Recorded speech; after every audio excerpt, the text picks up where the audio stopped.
जुट जाए हम सब मिल कर के, जुट जाए हम सब मिल कर के नवयुग के निर्माण में। जुट जाए सभी लोग साथ साथ गाएं, नवयुग के निर्माण में। आवो हम खुशहाली बो दें, आवो हम खुशहाली बो दें, आवो हम खुशहाली बो दें फिर से इसी जहान में। जुट जाए हम सब मिल कर के नवयुग के निर्माण में। जुट जाए हम सब मिल कर के।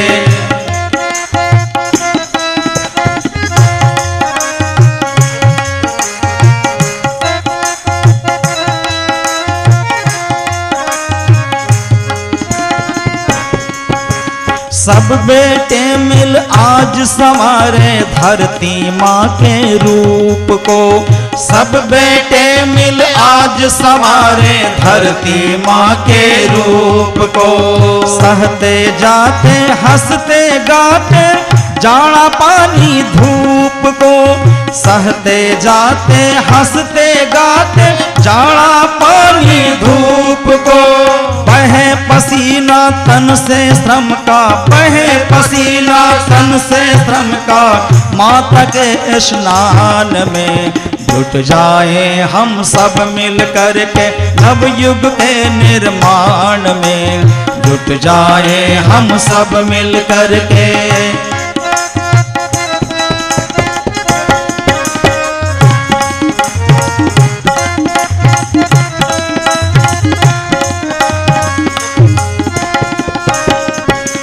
माँ को लहराती फसलों की हरियाली हम दे जाएं। माँ को लहराती फसलों की हरियाली हम दे जाएं। मस्ती में माँ की महिमा के सब मिल कर के गुण गाएं।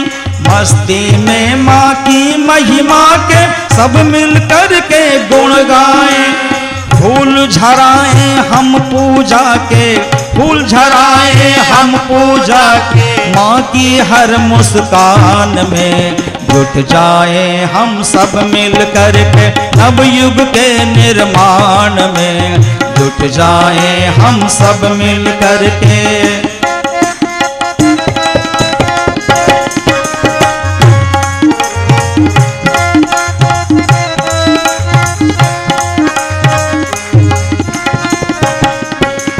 कहीं न ऐसा हो कि हमारे रहते माँ बदनाम हो। कहीं न ऐसा हो कि हमारे रहते माँ बदनाम हो। रहते हुए अन्नदाता के कहीं न भूखी शाम हो। रहते हुए अन्नदाता के कहीं न भूखी शाम हो। व्रत ले दाग न लगने देंगे, व्रत ले। सब लोग अपना दाहिना हाथ ऊपर करें, संकल्प लें कि माँ को बदनाम से बताएंगे हम। व्रत ले दाग न रहने देंगे, व्रत ले दाग न लगने देंगे माँ की पावन शान में। जुट जाए हम सब मिल कर के नवयुग के निर्माण में। जुट जाए सब लोग दोनों हाथ ऊपर करके ताली बजाकर साथ साथ गाएं। जुट जाए हम सब मिल कर के नवयुग के निर्माण में। आवो हम खुशहाली बो दें, आवो हम खुशहाली बो दें, आओ हम खुशहाली बोले फिर से इसी जहान में। जुट जाए हम सब मिल करके नवयुग के निर्माण में।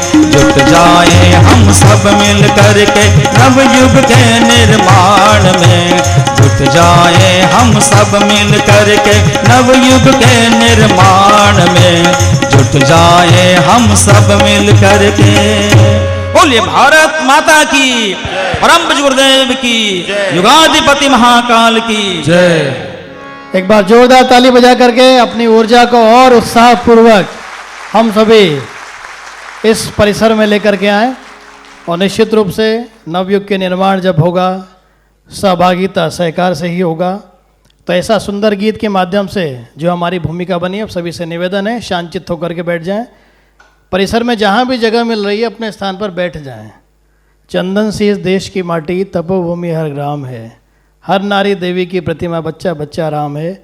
और ऐसे दिव्य स्थल में हम सभी बैठ करके अगले जो कुछ पल हैं, एक ऐसा व्यक्तित्व जिन्होंने अपना जीवन परम पूज्य गुरुदेव के चरणों में समर्पित कर दिया, और ऐसे युवा जिन्होंने अपने जीवन का क्षण क्षण कण कण केवल एक ही चीज़ के लिए लगा दिया कि कैसे विचार क्रांति अभियान को हम जन जन तक पहुंचा दें, कैसे अपने जीवन के माध्यम से वो प्रेरणा दे रहे हैं।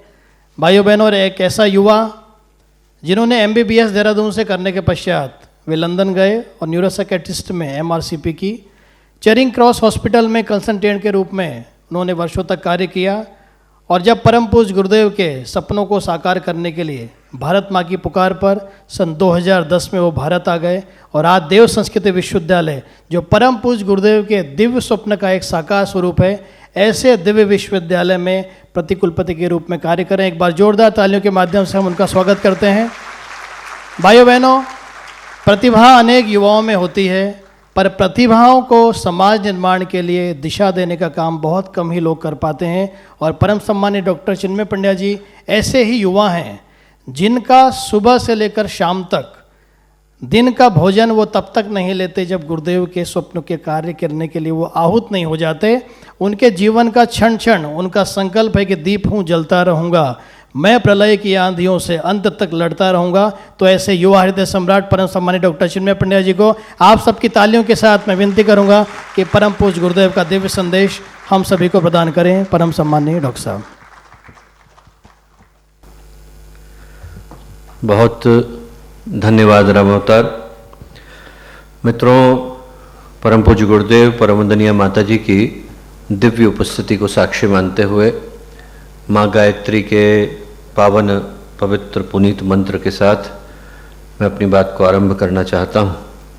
माँ गायत्री का ये पावन मंत्र जो भारतीय संस्कृति, भारतीय अध्यात्म, भारतीय चिंतन, भारतीय ज्ञान परंपरा का एक ऐसा विशिष्ट और अलौकिक मंत्र है जिसका उद्देश्य ही वही है जो आज के कार्यक्रम की थीम कही जा सकती है।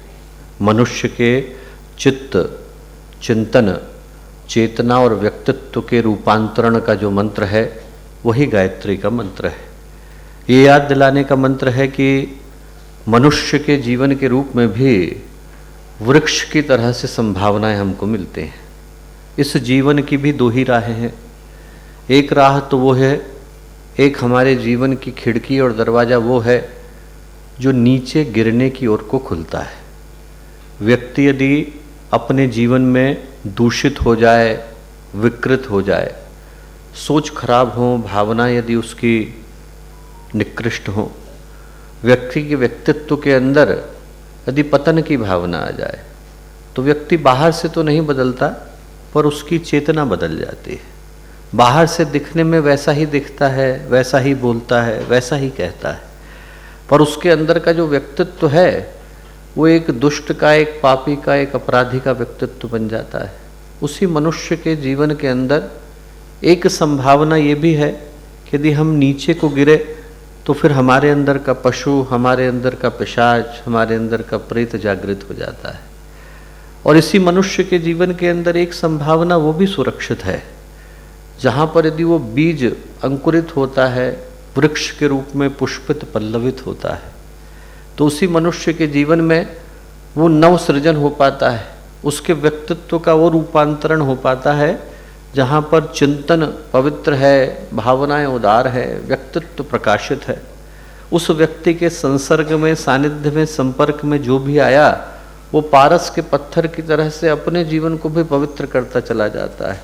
तब व्यक्ति गुरुदेव के नाम से जाना जाता है, तब व्यक्ति विवेकानंद के नाम से जाना जाता है। उसी व्यक्ति के जीवन के अंदर एक संभावना वो भी है जहाँ पर उसका जीवन शांति का, समुन्नति का, तृप्ति का, संतोष का प्रतीक और प्रमाण बनता है। जो उसके सानिध्य में आया वो अपने जीवन को भी कल्याण के मार्ग की ओर प्रशस्त करता हुआ चला जाता है। उस सौभाग्य को मनुष्य लेकर के आता है और उस सौभाग्य को स्मरण कराने का मंत्र गायत्री का मंत्र है।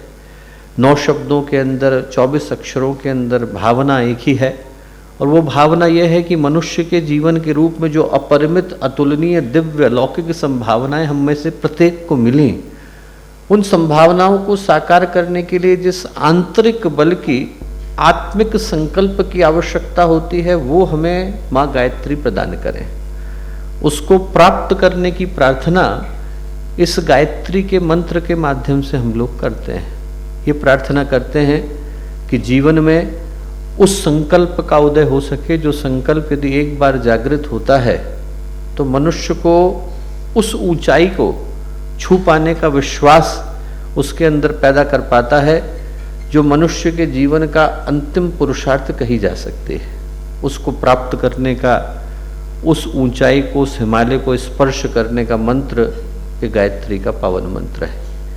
एक बार स्थिर चित्त, शांत मन, शांत भावना के साथ उस शक्ति का आवाहन हम लोग करते हैं जो हमें सद्ज्ञान, सद्भाव, सद्कर्म, सत्प्रवृत्ति की ओर चलने की प्रेरणा प्रदान करती हैं।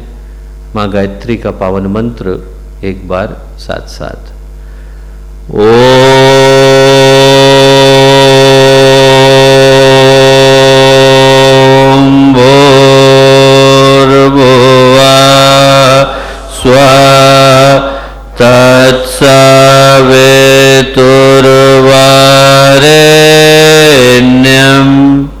भर्गो देवस्य धीमहि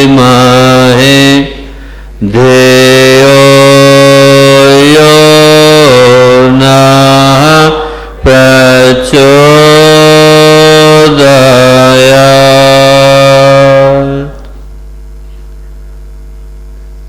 परम पूज्य गुरुदेव परम वंदनीय माता जी के दिव्य संरक्षण में आज का ये अत्यंत ही पावन दिवस गुजरात विश्वविद्यालय, जो न केवल भारत बल्कि अनेकों देशों को प्रेरणा देने का आधार, केंद्र, उनकी दीक्षा भूमि, उनकी कर्म भूमि रहा, उस पवित्र विश्वविद्यालय के पुनीत प्रांगण में आज जब हम लोग यहाँ पर उपस्थित हैं, आज के इस ऐतिहासिक अविस्मरणीय कार्यक्रम, जिस कार्यक्रम में हम लोग सही पूछें तो अनेकों लोगों के संकल्प को सिद्ध होता हुआ देख रहे हैं। यहाँ पर हम लोगों के मध्य में डॉक्टर ओझा जी और उनकी वो टीम भी उपस्थित है जिनके अनवरत प्रयत्नों से पिछले 302 रविवारों के अंदर 9,500 से ज़्यादा वृक्षों का आरोपण संभव हो पाया।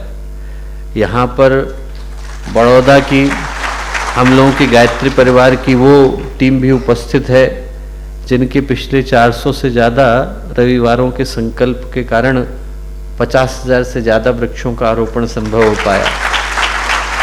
और यहाँ पर गायत्री परिवार के युवाओं की एक ऐसी अद्भुत डॉक्टर रवि शर्मा जी की टीम भी उपस्थित है जिनके अनवरत प्रयत्नों के कारण पिछले 701 रविवारों के अंदर 1 लाख से ज़्यादा वृक्षों का आरोपण संभव हो पाया। और ऐसे अद्भुत संकल्पों को जन्म देने वाली जब गायत्री परिवार के युवाओं की एक अद्भुत यहाँ पर टीम समूह उपस्थित है, तो आज के कार्यक्रम में हम लोगों के साथ यहाँ मंच पर उपस्थित आदरणीय उदय भाई साहब, आदरणीय अश्विन भाई, यहाँ उपस्थित शांति कुंज की टोली के सभी सम्मानित कार्यकर्तागण, गुजरात विश्वविद्यालय के आदरणीय प्रतिकुलपति महोदय, आदरणीय रजिस्ट्रार महोदय, यहाँ उपस्थित इस क्षेत्र के विभिन्न स्थानों से आए सभी गणमान्य अतिथिगण, गायत्री परिवार के सभी वरिष्ठ सम्मानित कार्यकर्तागण, हम लोगों के युवा भाई बहन और प्यारे मित्रों, आज एक बड़े ही दुर्लभ और अलौकिक सौभाग्य का हिस्सा बन पाने का एक पावन अवसर हम में से प्रत्येक को मिला है। जो घटा है वो अद्भुत घटा है, विलक्षण घटा है, अलौकिक घटा है। उसके विषय में जितनी भी तारीफ की जाए, प्रशंसा की जाए, तो शब्द निश्चित रूप से कम पड़ेंगे, पर जो भावनाएं होंगी वो इस बात की अभिव्यक्ति कर पाने में सफल भी हैं, सक्षम भी हैं, सशक्त भी हैं कि जो प्रयास किया गया है वो निश्चित रूप से पूरे भारतीय संस्कृति के भविष्य को ध्यान में रख करके किया गया है। हम लोग संस्कृत में एक उक्ति को कहते हैं कि यदि किसी के उद्देश्य ऊंचे हैं, भावनाएं पवित्र हैं, संकल्प एकनिष्ठ हैं और व्यक्तित्व सच्चे हैं, तो कार्य कोई सा भी हो महान बन जाता है और दिन कोई सा भी हो मुहूर्त में बदल जाता है। तो आज के दिन के लिए तो वो बात अक्षरशः सत्य सिद्ध होती है जब एक अत्यंत ही पवित्र विषय को ध्यान में रखकर, एक ऐसा विषय जिसका संबंध मैं कहूँगा कि सीधे सीधे भारतीय संस्कृति के भविष्य के साथ है, और न केवल भारतीय संस्कृति बल्कि पूरी विश्व मानवता के भविष्य के साथ है, उस बात को केंद्र में रखकर आज के इस आयोजन का हिस्सा हम लोग बन पा रहे हैं। और जब मैं बात भारतीय संस्कृति के भविष्य की करता हूँ तो मुझे एक घटना याद आती है, वर्षों पुरानी है पर हमेशा मनुष्य के जीवन को एक गंभीर सत्य से परिचित कराने वाली है। एक लंबी विदेश के देशों की यात्रा थी और यात्रा को करने के बाद विवेकानंद दोबारा भारत को लौटे। 15 जनवरी 1897 का दिन था। कोलंबो की धरती थी। कोलंबो उस समय में भारत की ही भूमि का हिस्सा हुआ करता था। जैसे ही जहाज कोलंबो के तट पर आकर के रुका तो अनेकों लोगों के हृदय में भावना हुई कि स्वामी विवेकानंद के दर्शन किए जाएं। हजारों लोग स्वामी विवेकानंद को देखने के लिए, सुनने के लिए, स्पर्श करने के लिए पहुंचे। उनके पहुंचने से पहले उनकी कीर्ति पहुंच गई थी। तो अनेकों के मन में भावना थी कि स्वामी विवेकानंद को एक बार निकट से देख सकें। जब पहुंचे तो वहां पर एक बहुत बड़ी जनसभा का आयोजन हुआ। यद्यपि उद्बोधन तो अंग्रेजी में था, पर उसका सूर्यकांत त्रिपाठी निराला ने हिंदी में बहुत अच्छा अनुवाद किया है। तो जो जनसभा के अध्यक्ष थे उन्होंने स्वामी विवेकानंद का सम्मान किया। करने के बाद उन्होंने स्वामी विवेकानंद से एक प्रश्न पूछा। प्रश्न क्या पूछा? उन्होंने कहा, स्वामी जी, इतने वर्षों तक आप भारत की भूमि से दूर रहे, तो आपकी उपस्थिति का लाभ वहाँ के लोगों को मिल पाया जिन विषयों से वो सर्वथा परिचित थे। वेद है, वेदांग है, योग सूत्र हैं, सांख्य है, भारत के जितने भी गंभीर ज्ञान के स्रोत हैं उनसे वो लोग अपरिचित थे। और आपसे बढ़कर के दूसरा कोई व्यक्तित्व तो नहीं जिसके माध्यम से वो इन विषयों को सुन सके। उनको सुनने का सौभाग्य मिला। आपको क्या मिला? सन्यासी को तो समुद्र पर्यंत रहना नहीं चाहिए। तो आप इतने दिनों तक भारत की भूमि से दूर रहे तो उससे आपको क्या लाभ हुआ? और इसका स्वामी विवेकानंद ने बड़ा ही प्यारा और दिल को छू लेने वाला उत्तर दिया। उन्होंने कहा, मैं इतने दिनों तक भारत की भूमि से दूर रहा तो उसका सबसे बड़ा लाभ तो मुझे ही हुआ। क्यों हुआ? बोले, पहले जिन बातों को मैं भावना के आवेश में आकर के सत्य मानता था, अब उनको प्रमाण पूर्वक सत्य मानता हूं। पहले लोग कहते भारत जो है देवताओं की भूमि है, ऋषियों की भूमि है, अवतारों की भूमि है, और मैं भी हाँ में हाँ मिलाता था, पर मेरा अपना कोई विश्वास उस विषय में नहीं था। बोले, इतने दिनों तक मैं भारत की भूमि से दूर रहा हूं तो अब इस बात को पूरे विश्वास के साथ कह सकता हूं कि पूरे विश्व में यदि कोई एक देश ऐसा है जहां पर दया का, त्याग का, करुणा का, मानवता का, आध्यात्मिक उत्कर्ष का, आध्यात्मिक अनुसंधान का सर्वाधिक विकास हुआ है, तो वो देश भारत का देश है। और बोले, पूरे विश्व में यदि कोई एक देश ऐसा है जहां पर हर उस आत्मा को जो ईश्वर को पाने का प्रयत्न कर रही है, सोच के देखिएगा कितनी गहरी बात उन्होंने कही, हर उस आत्मा को जो ईश्वर को पाने का प्रयत्न कर रही है उसको जन्म लेने के लिए बाध्य होना पड़ता है, और हुए बिना उसका निर्वाण संभव नहीं। वो देश भारत का देश है। और बोले, आज नहीं तो कल इसी भारत की भूमि से ज्ञान की वो धाराएं, प्रकाश की वो धाराएं फिर से जन्म लेंगी। जो पूरे विश्व को अपने प्रकाश से आलोकित करेंगी, आंदोलित करेंगी, उद्वेलित करेंगी। और उस दिन के लिए सारे विश्व को आज ही की तारीख से, आज से 130 वर्ष पहले उन्होंने इस बात को कहा, आज ही की तारीख से भारत का ऋणी होने की आवश्यकता है। फ्रॉम दिस डे ऑनवर्ड, उन्होंने कहा आज के बाद से पूरे विश्व को भारत का ऋणी होने की आवश्यकता है। और वो बातें सिर्फ बातें नहीं हैं, हम लोग सोच करके देखें कि भारत ने जो उपहार पूरे विश्व को प्रदान किया, वो उपहार प्रदान करने वाला और कोई देश रहा नहीं। यदि इस भारत की भूमि से योग की, तप की, ज्ञान की, विज्ञान की धाराएं बही न होती, वेदांत ने, सांख्य ने, आयुर्वेद ने इसी भारत की भूमि पर जन्म न लिया होता, एक से एक बढ़कर के महापुरुषों ने, उनने आकर के इस भूमि को कृतार्थ न किया होता। किसी दिन किसी के मन में कोई शौक आए, सनक आए और वो भारत का इतिहास लेकर के बैठे और ये कहना शुरू करे कि यहाँ पर महापुरुषों ने जन्म न लिया, भगवान राम की ये भूमि नहीं है, भगवान कृष्ण की ये भूमि नहीं है, बुद्ध की, महावीर की भूमि नहीं है, जैनों के, तीर्थंकरों की, सिखों के गुरुओं की भूमि नहीं है, ध्रुव, प्रहलाद, शुकदेव, अष्टावक्र, उद्दालक जैसे महान बालकों की ये भूमि नहीं है।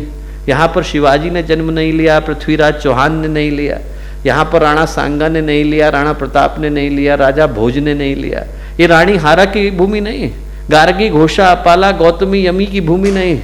हम लोग इन सारी चीजों को एक बार बैठ करके कहें और फिर सारी दुनिया के पास जाए और उनसे जाकर के कहें कि आप हमें विश्व गुरु मानते हैं, वो कहेंगे आप हमारे लिए अर्जेंटीना की तरह से भूमि पर खिंचा हुआ टुकड़ा भर हो, आप हमारे लिए विश्व गुरु नहीं हो। जो भारत का जो सौभाग्य है, जो भारत के गौरव का सौभाग्य है, वो अनेकों महापुरुषों के द्वारा यहाँ पर जन्म लेने के द्वारा प्रदत्त किया गया सौभाग्य है और उस सौभाग्य के प्रतिनिधि बन पाने का अवसर हम लोगों को मिला है।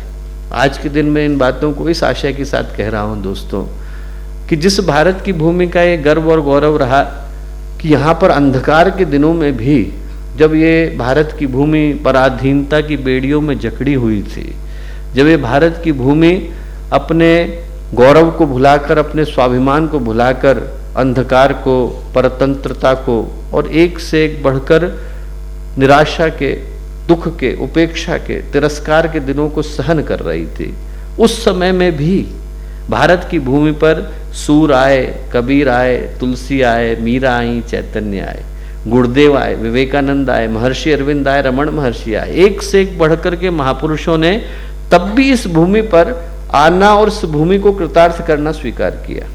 और उस भूमि का, जिस भूमि का सौभाग्य इतना रहा, उस भूमि के दुर्भाग्य की घड़ी हम लोग कह सकते हैं कि आज हम लोग अपनी आंखों के सामने यहाँ पर प्रकृति को कराहते हुए देखते हैं।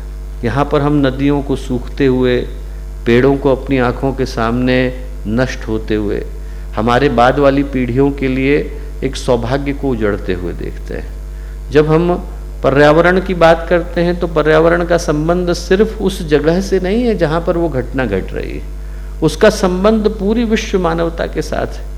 यदि पानी पीने लायक न रह जाए, हवा सांस लेने लायक न रह जाए, धरती अन्न उपजाने से मना कर दे, नदियां बहने से मना कर दे, हवा बहने से मना कर दे, सूरज निकलने से मना कर दे, तो उसका प्रभाव क्या एक घर के ऊपर पड़ेगा, उसका प्रभाव क्या एक गली के ऊपर पड़ेगा, उसका प्रभाव क्या एक जाति, एक धर्म के ऊपर पड़ेगा, उसका प्रभाव क्या एक मोहल्ले के ऊपर, एक शहर के ऊपर, एक वार्ड के ऊपर पड़ेगा। वो संबंध और सरोकार पूरी मानवता के अस्तित्व और भविष्य के साथ। हम लोग पिछले दिनों की घटना को उठा करके देखें, दिल्ली के अंदर जब स्मोक फैला था 234% जो एनवायरमेंटल इंडेक्स के आंकड़े हैं उसके अनुसार पोल्यूशन इतना ज़्यादा था कि वहाँ की हवा 234 टाइम्स गुना ज़्यादा सांस लेने लायक नहीं थी। जिन कारकों के आधार पर, जिन फैक्टर्स के आधार पर हम लोग वायु की शुद्धता को नाप करके देखते हैं, उसमें दिल्ली का नंबर जो है नीचे से 141वें स्थान पर था। भारत के 180 में से 141 शहरों की हवा आज इस लायक नहीं रह गई है कि व्यक्ति वहाँ पर सांस को ढंग से ले सके। और ये जो चुनौती है वो बड़ी भीषण है। दिल्ली अकेले में पिछले साल के आंकड़े कहते हैं कि 12 लाख बच्चे 8 साल के नहीं होते कि उनके फेफड़े उस व्यक्ति के बराबर हो जाते हैं जो पिछले 20 साल से सिगरेट ले रहा है। युद्ध, आतंकवाद से लोग उतने नहीं मर रहे जितने अकेले वायु प्रदूषण के कारण मर जाते हैं। और इसमें उस बच्चे का कसूर नहीं है, उसने तो सिगरेट पी ही नहीं, देखी ही नहीं। आप सोच करके देखिए कि 8 साल के बच्चे की यदि स्थिति है तो उसके लिए गुनहगार कौन है और जिम्मेवार कौन है? हमारे से पहले की पीढ़ी, हम और हमारे बाद की पीढ़ी, तीनों ही उस दंश को भुगत रहे हैं। तो उसको सुधारने के लिए किसी न किसी को तो प्रयत्न करना अनिवार्य हो जाता है। और हवा अकेली ही जहरीली थोड़े, पानी को आप उठा करके देखिए। हम लोग गंगा जी के पास में रहते हैं और मैंने अपनी आंखों के सामने, हम लोग छोटे थे तो गंगा जी को हम लोग हाथी से नापा करते थे। एक हाथी के बराबर 17वां नंबर घाट पर गहरी है, 18वें नंबर घाट पर 1.5 हाथी के बराबर गहरी है। जो लोग यहाँ पर हरिद्वार के बैठे हैं वो इस सत्य को जानते हैं। हम लोग जाते थे तो 17, 18, 19 ये जितने घाट हैं, आप लोग जब जाएंगे शांति कुंज तो देखेंगे, जो गीता कुटीर का घाट है, जो भगवान राम का घाट है, इन घाटों पे हम लोग मानते थे कि 1.5 हाथी के बराबर गहरी है। मतलब यदि इसको कोई क्रॉस कर गया तो अपने आप में बड़ा उस क्षेत्र का वो व्यक्ति जो है प्रतिष्ठित व्यक्ति बन जाता था, जो 17वें नंबर घाट को एक बार में क्रॉस कर लेता था। आज टखने टखने पानी, आप गंगा जी को क्रॉस करना है तो छोड़ दीजिए, उसको बच्चे तक क्रॉस कर जाते हैं। जो प्रश्न महत्वपूर्ण हो गया है वो ये हो गया है कि हम गंगा का इतिहास बच्चों को पढ़ाना चाहते हैं कि भूगोल पढ़ाना चाहते हैं। ये बताना चाहते हैं कि गंगा ऐसी दिखा करती हैं कि ये बताना चाहते हैं कि गंगा ऐसी दिखा करती थी। हमारी आंखों के सामने पानी जा रहा है। धरती 30% के करीब बंजर हो गई, 30%। थोड़े दिन और गुजरेंगे तो उसके बाद ये धरती अन्न उपजाने से मना कर देगी। 30% भारत की भूमि बंजर हो चुकी है। जितनी औषधियां हैं उनकी 1500 के करीब प्रजातियां हमारी आंखों के सामने देखते देखते नष्ट हो गई। 2010 में मैं लंदन से वापस लौटा था। 2010 में जिन जड़ी बूटियों को हम मंगाया करते थे, आज की तारीख में वो मिलती नहीं। लोग कहने के लिए बोलते हैं कि आपके च्यवनप्राश के अंदर अष्टवर्ग की औषधियां उपस्थित हैं, पर जो सत्य है, यहाँ पर 2 आयुर्वेद की डॉक्टर बैठे हैं, वो इस बात को जानते हैं कि यदि हम लोग इस कक्ष के अंदर बैठे लोगों के लिए च्यवनप्राश बनाना चाहें तो आज की तारीख में भारत की भूमि पर इतनी औषधियां उपस्थित नहीं है कि आप में से प्रत्येक के लिए च्यवनप्राश बनाया जा सके। इतनी है ही नहीं। बनाने की दृष्टि से कोई कुछ भी बोले, धरती चली गई, हवा चली गई, पानी चला गया, औषधियों ने हमसे रूठना शुरू कर दिया। प्रकृति क्रोधित है। आप सोच करके देखिए कि अभी अप्रैल के मौसम में कहीं पर आपने सुना है कि बर्फबारी होती हो? आपने कहीं पर सुना है कि आधे से ज्यादा भारत जो है वो बारिश से इस कदर भीगा हुआ हो कि वहां पर आप बाकी की चीजें तो छोड़ दीजिए पर बाहर निकलना संभव नहीं। हमारी आंखों के सामने पर्यावरण हमसे नाराज है और नाराज होने का कारण भी है। जिस प्रकृति को हम लोगों ने माँ कह करके पुकारा, उसके साथ इंसान नौकरानी की तरह से व्यवहार कर रहा है।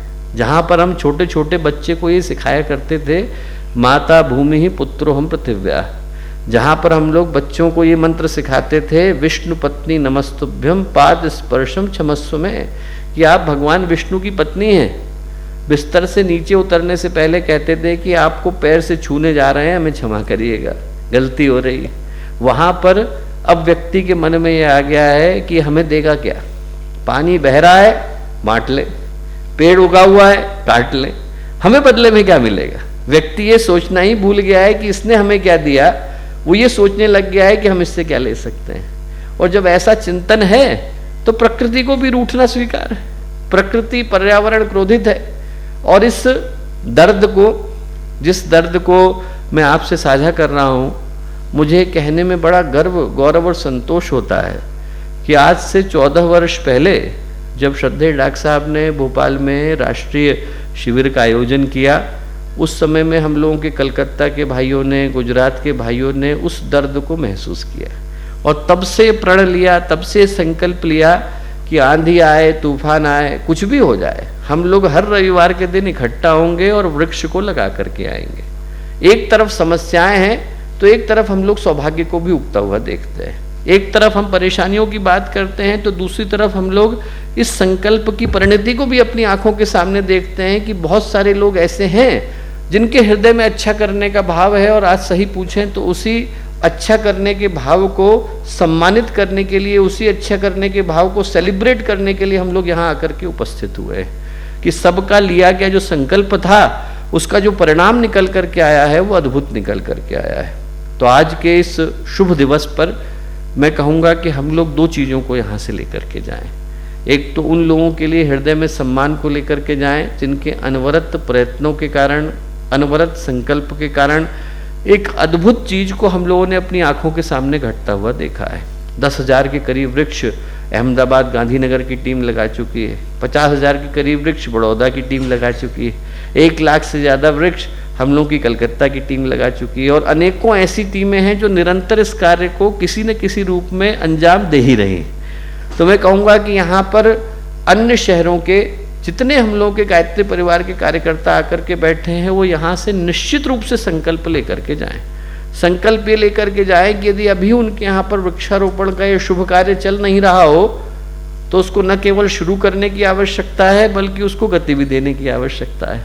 लगा लगाया पेड़ है तो हमारा दोस्त है, नहीं लगा है तो हमें यहाँ से लेकर के जाने की आवश्यकता है और पुत्र की तरह से उसकी देखभाल करने की आवश्यकता है। गुरुदेव ने जो एक चिंतन दिया, आप लोगों को ये जान करके अद्भुत और आश्चर्य लगेगा। 1971 का शांतिकुंज बना हुआ है, तब से गुरुदेव ने सस्टेनेबल मॉडल में उसको विकसित किया। आज 52 वर्ष हो गए बने हुए, और इन 52 वर्षों के अंदर जितनी भी चीज़ें शांतिकुंज की बनती हैं, 500 एकड़ का कैंपस है, वो सारी की सारी रिसाइकिल होती हैं। ये कुर्ता मैं पहन के खड़ा हूँ, हमारे यहाँ का हाथ का बना हुआ है। ये कागज़ जो अभी आप देखेंगे उपहार में दिया जाएगा, वो सारा का सारा वहाँ के रिसाइकिल्ड मटेरियल से निकल करके आया है। जितना ह्यूमन और एनिमल वेस्ट है वो रिसाइकिल हो जाता है, गार्डनिंग वाटर में, कुकिंग गैस में बदल जाता है। इलेक्ट्रिसिटी शांतिकुंज की पूरी तरह से सोलर से आती है। 2018 में हम लोगों ने सोलर का संयंत्र लगाया था, और उस समय में जो 42% को कवर करता था 78% को कवर करता है। देखते देखते एक यदि पूरे शांतिकुंज के अंदर वो मॉडल खड़ा हो सकता है, जहाँ पर प्रत्येक दिन की आवक कुछ नहीं तो 25,000 के करीब लोगों की होगी, तो क्या हम उसे पूरे भारत में खड़ा नहीं कर सकते? वहाँ पर गुरुदेव ने यूटोपिया नहीं क्रिएट किया है, वहाँ पर गुरुदेव ने प्रोटोपिया क्रिएट किया है। आप आइए, शांतिकुंज को देखिए, और देखने के बाद इस इंस्पिरेशन को लेकर के जाइए कि यदि एक ऐसे स्थान पर जो 15 करोड़ लोगों की भावना का केंद्र है, एक इन्वायरमेंटल सस्टेनेबिलिटी का मॉडल खड़ा हो सकता है, तो भारत के कोने कोने में खड़ा हो सकता है। उसको खड़ा करने का संकल्प भाव हम लोग लेकर के जाएं। आज जब आप लोगों का भाई होने के नाते मैं आप लोगों के मध्य में खड़ा हूं, और चूंकि हम लोगों की यात्रा लंबी है, हम लोगों को आज शाम को यहाँ से 600 किलोमीटर दूर मध्य प्रदेश में कार्यक्रम करना है और तुरंत ही निकलना है, तो समय चूंकि अल्प है, तो आज के इस शुभ दिवस पर, शुभ संकल्प के दिवस पर, नव सृजन के दिवस पर यहाँ की टीम को मैं हृदय से धन्यवाद देता हूँ। गुजरात की टीम को हृदय से धन्यवाद देता हूँ। और इससे हट करके एक और बात को मैं कहना चाहता हूँ कि शायद पूरे विश्व में गुजरात की अकेले की युवा टीम इतनी शानदार है, इतनी बढ़िया है। मुझे लगता है कि हम लोग अनेकों जगहों पर जाने का अवसर मिलता है, सौभाग्य मिलता है, पर जब गुजरात की धरती पर आते हैं तो जिस तरीके से हम लोग यहाँ की वरिष्ठों की टीम को और कनिष्ठों की टीम को, जिनको आने वाले समय में गायत्री परिवार को संभालना है और जो आज संभाल रहे हैं, उनके परस्पर के संवाद को, उनके परस्पर की अंडरस्टैंडिंग को, उनके परस्पर के संकल्प और प्रयासों को देखते हैं तो आपसे तो नहीं कहते, पर मन एकदम हृदय में संतोष आ जाता है।